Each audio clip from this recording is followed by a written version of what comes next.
من جديد، سامويل إيتو يحرج الاتحاد الجزائري. إليكم التفاصيل.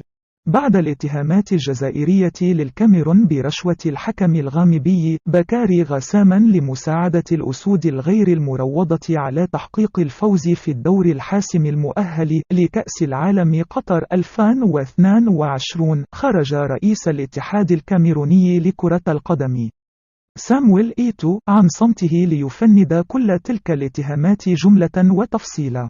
إيتو، وفي تصريح صحفي، تساءل باستغراب كيف للكاميرون أن تشتري مباراة حسمت تأهلها خلالها قبل 40 ثانية من النهاية. وقال إيتو في هذا الصدد: الجزائر كانت مؤهلة للمونديال حتى آخر دقيقة في المباراة، لكننا سجلنا هدف تأهلنا قبل 40 ثانية من النهاية، فكيف لنا أن نشتري المباراة؟